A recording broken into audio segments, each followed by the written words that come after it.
നമസ്കാരം. ഈ വണ്ണം കുറയ്ക്കാനോ ആരോഗ്യം നിലനിർത്താനോ ഒക്കെ നിരവധി ആളുകൾ സ്വീകരിക്കുന്ന ഒരു മാർഗ്ഗമാണ് ഈ നടത്തം. എന്നാൽ ലളിതവും അതുപോലെ തന്നെ വളരെ ഗുണമുള്ളതുമായ ഈ വ്യായാമ രീതി ഏത് പ്രായക്കാർക്കും ചെയ്യാം. ഒരു ഉപകരണത്തിൻ്റെ സഹായം വേണ്ട, സമയം നോക്കണ്ട, പണച്ചിലവ് ഒന്നുമില്ല, ഇതിനായിട്ട് പ്രത്യേകം പഠിക്കുകയൊന്നും വേണ്ട എന്നതൊക്കെയാണ് ഈ നടത്തത്തിൻ്റെ ഗുണങ്ങൾ. വണ്ണം കുറയ്ക്കാൻ ആഗ്രഹിക്കുന്നവർക്ക് നടത്തം വളരെ ഫലപ്രദമാണ്. പക്ഷേ നടത്തത്തിൻ്റെ വേഗതയും സമയവും എല്ലാം പ്രായത്തിനനുസരിച്ച് ചേഞ്ചസ് ഉണ്ട്. ഓരോ പ്രായത്തിനനുസരിച്ച് ഒരാൾ എത്ര സമയം നടക്കണമെന്ന് നോക്കാം.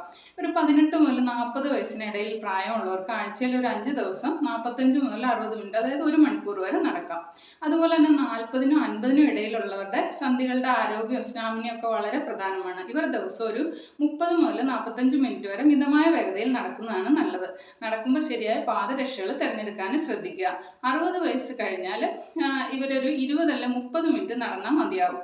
ഈ നടത്തം സ്ഥിരതയോടെ നിലനിർത്തുകയും ഒപ്പം സമീകൃത ആഹാര ശീലമാക്കുകയും ചെയ്യുന്ന ഈ ബോഡി ഫിറ്റ് ആയിരിക്കാനും മൊത്തത്തിലുള്ള ആരോഗ്യത്തിനും പ്രധാനമാണ്.